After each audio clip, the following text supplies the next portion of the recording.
Welcome back, everyone. For today's video, we are going to be taking a look at the press conference held after a draw in the second game between Ding Laurent from China and Gukesh from India. Let's see what the players have to say.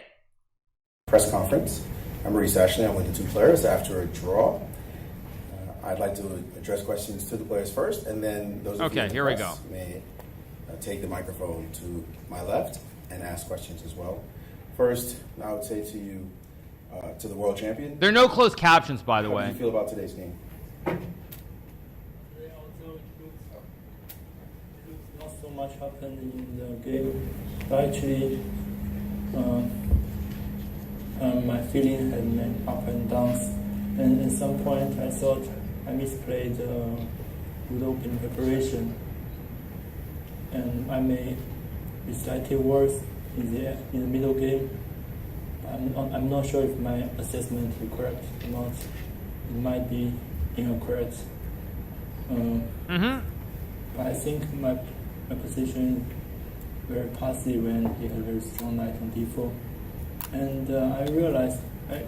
There are no captions, sorry, I can't, there are no captions. Before in computer system, sorry. Was slightly better in this pawn structure, but I don't know where. He's saying slightly better with the pawn structure, but nothing much.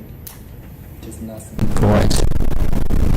And Gukesh, were you surprised by the way the opening went in terms of the sound is horrible, by the way. This kind of formation?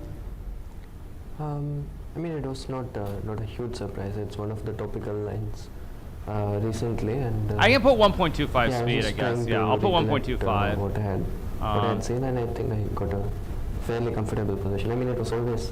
White always has a very slight edge, but if black is careful, which I was, I don't think it's serious. Continuing that vein, the result, are you satisfied with the result for today? Yeah, I mean, draw with black in the World Championship matches is always nice, and it's too early, so we still have a long. Yeah, a draw makes sense for both players. I'm not surprised. Today, going into today, the strategy. Did you want to push for a win, make it 2-0, maybe a knockout blow early, or play very carefully? Well, my basic idea is to play carefully, and I'm completely fine with the draw. Fine with the draw, of course. Yes. Yeah, I'm happy with the final result. I may get something out of the opening because I remember after b3 we checked until b3, and my second said it's 0-2 according to computer. Already 1-0. And I only made the draw, so maybe I had some chance at some point. I don't know. All right, I will open the floor to the press. Anyone has any questions?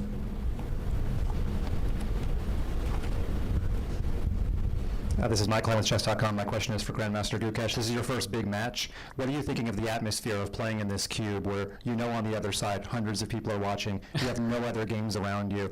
That's got to be different than any other atmosphere you've played under before. Could you talk about how that's been so far after 2 rounds? Yeah, I think this may be the first time maybe I actually played another match, but it's one of the rare occasions where the only game happening is it's like mine, and I don't have any other game to see. But okay, it doesn't really matter. Yeah, I mean I've seen a lot of World Championship matches. The players play inside the cube, and now that I'm actually playing. Ding looks completely fine. I mean, he's a little bit zoned out, but he looks fine. Anyone else? Quality is horrible, by the way. Horrible. I have 2 or 3 questions. Sorry. I did have a couple of questions, but Maurice went before. So I want to ask you, Gukesh, in the commentary booth, Vichy said that you winning this match would be huge for Indian chess. I was wondering, how are you able to cope with this extra pressure of representing such a big nation? The microphone is awful. Yeah, I mean, there's obviously some pressure. For anyone playing in a World Championship, there's a lot of pressure. But I also see it as a privilege that I can represent so many people in my country. And yeah, it would be a very nice achievement, obviously, if I win the match. And yeah, I'm just focusing on one game at a time, and hopefully things go my way. Another question from PDA Social Media by Arjit Cycle. How much of a difference does it make psychologically to have the white or black pieces for you both? Well, before I thought it's easier to prepare for black pieces because at some point I only played the one line from time to time. This is so bad. I mean, this quality is just so bad. Here, for example, in the first game, I played something new in the opening, and of course, it requires a lot of memory. And so also today, I played not a common move, e4, and also I prepared a lot. So was that white or black? Which one do you prefer? Oh yeah. From the preparation aspect, maybe. No. I think, I've played a lot of games with both colors, and obviously in the World Championship it's a bit different. You need some kind of approach, but I see it as a normal game with both colors. Obviously white always has the slight edge, but yeah, I mean it's I think nowadays the difference is also less because of all the lines that the computer comes up with. So it's like playing any normal game. I don't really have a preference. Next question. One more for Grandmaster Gukesh, if I may. After the loss yesterday, you talked at the opening press conference about how much Grandmaster Gajewski means to you, second only to your parents. Did you guys dwell on what you could have done better in Game 1, or did you guys get right into Game 2? And what did he say to you to help you get mentally, overcome what happened in round 1? I mean, we all knew that things can happen. Losing is just a part of the game, so it was not a shock. We were prepared, and yeah, we are just sticking to the plan. And I don't know what this audio issue, guys. It is what it is. It's not only helping me with chess, but also helping me get ready mentally, and just to keep my well-being. And yeah, he said a few things. Yeah, for anybody who's wondering, by the way, for anybody who's wondering about this, there are not many reporters there. It's the same set of 3-4 reporters, and I mean, it's also when we talk about chess in general, why I've said it's playing chess professionally is really so brutal on this level as well, because there's you don't ever really feel like you're doing anything that means stuff. There are very few fans in person. I mean, I know this has changed at some events, but very few fans in person, the same handful of journalists, and you feel like you're part of the carnival, that you're just going around city to city year after year, and you're not actually doing anything useful in your life. So it is kind of sad to see, because yes, you guys are right. They're literally the same 3 or 4 people asking questions. Recover quickly, and then we were on to today. So yeah, I mean, yeah, hopefully we'll today was a good day, and hopefully we'll have many more good days coming. I'm from the organization. I have a few Chinese questions for Ding Liren. First of all, 可以简单说一下今天的。By the way, didn't she said Ding Liren yesterday, and she said Ding Liren again today? I mean, honestly, when the person who's Chinese is saying Ding Liren, I'm pretty sure her pronunciation is better than Mike Klein's. I'm just going to be honest. 情况。今天这盘棋我走了平时不太常用的意思，但是我有备而来。I gotta skip ahead. 但是我可能应该有居意义，这是我临场比较后悔的地方，我已经没有什么优势了。起伏的。 Let's skip to the Chinese part. US chess, I have a question for both players. Ding, you took a fairly long amount of time to play rook d to c1, and Gukesh, you took a fairly long time to respond. It felt like a counterintuitive move to put a rook behind the c2 pawn. Can you describe both of what your thought process is? Yeah, the sound is awful. I can't. This is not my end, you guys. Well, I knew rook c1 is one idea in this kind of pawn structure. But in the game, I'm not sure if it's a good move. I don't think it's a good move, actually. Because I don't know how to develop when he has such a strong knight on d4.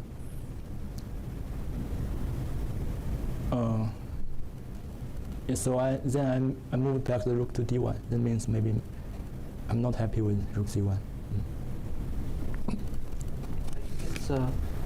Yeah, I think it's just a common idea that you try to keep more pieces on the board, and you try to defend c2 to get knight e1, knight d3. But yeah, I think I found a good formation. I mean, I was just trying to see how to stop knight e1, him getting knight to d3, and I think I found a good formation. And after which it was hard for white to really get his plan and make progress. Yeah, I mean maybe Rook 7 was not the best, but I don't really see any other challenges. Yeah, I mean it's a pretty boring game overall. If I may, It's just a pretty boring game. There was an alternative that we were analyzing in the back, particularly with Anand at the move 91, with this idea of takes and knight to b3. Did you look at this at all? Against, yeah, knight d7, knight d5, and if you play c6, knight e7, king h7, and this very strange knight b2, but just pressure. Yeah, but this is not very human. Yeah, it just isn't very human. It's still slightly better for white somehow. This isn't very human, it's though. A crazy line to just this is not very human. Yeah, still don't understand knight f6. Knight f6, rook a1 of all moves. b6, and then knight a4 or something. I mean, and then just play very slowly. So oh, f3, not okay. Yeah, this is so computerish. g6, knight a4 coming. Yeah, this is just so computerish. This is so computerish. But I mean, if you didn't look at, did you look? But even g6, knight a4, rook e8, knight b6, knight b3 is still quite unclear. After knight d7, I guess. At which point? After knight d7, and I think it was. I thought knight it was not d7. working. This moment. But yeah, this looks like an interesting. I should say this moment. We started. Yeah. But I think everyone thought that black should just trade everything off and go rook d8 instead of knight takes a5. My question is for Gukesh. Do you feel like you now have some sort of foothold in the game after what happened yesterday? Do you think it was important for you to put points on the board first of all? I mean, I did not really think about those kind of things. I just wanted to play a good game, and with black, you are like, I mean, so early in the match, it's nowhere close to a must win. So, I mean, I was not going to do anything stupid. Yeah, so I just wanted to play a good game, and yeah, I mean, yesterday also I was feeling good. I was, I was fresh and confident. Just that I missed a few tactics, which can happen to anyone at any time. So, I wouldn't say like today was about like putting breaks or anything. I don't know, like I mean I understand what he's trying to say, like he's trying to justify it, but I think what he's saying is not true. I mean I really think that it's just trying psychologically to make it sound like everything's good, but I agree with Magnus. I think that like when he says he felt good and everything yesterday, I don't really believe that, because he did not make good decisions. His decisions yesterday were pretty bad. They were not good decisions. So like I think it's just trying to be positive and talk in a certain way, but I don't really believe that, like when he says it. I just tried to play a good game. Just one small follow-up, if I may.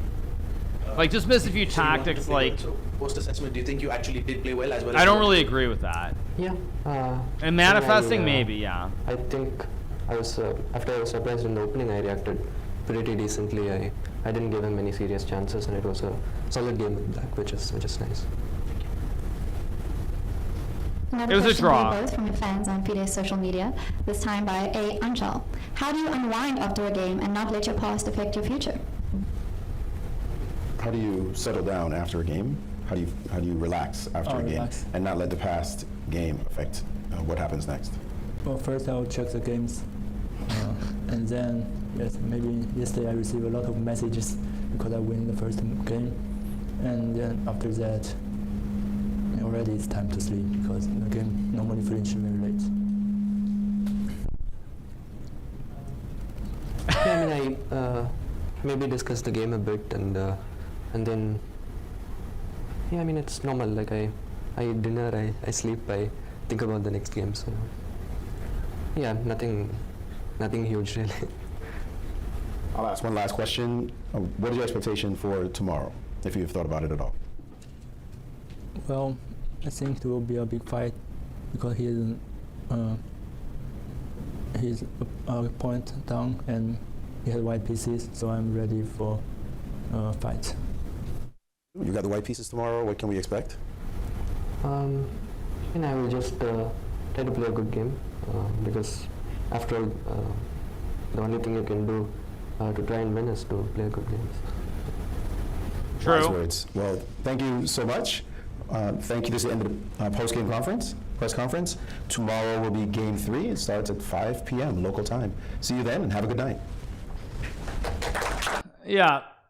All right, guys. Well, that was pretty much a nothing burger post-game interview. Also, they got to fix the mics. That was so bad, the quality. But anyway, it is what it is. Pretty plain vanilla presser from the post-game. But I hope you guys did enjoy the press conference from after game number 2 is played in the 2024 World Chess Championship. If you're not already subscribed to the channel, make sure that you smash that subscribe button below, and we'll continue with the press conferences, the recaps, and everything else. Hope you guys enjoyed it, and I'll see you all very soon.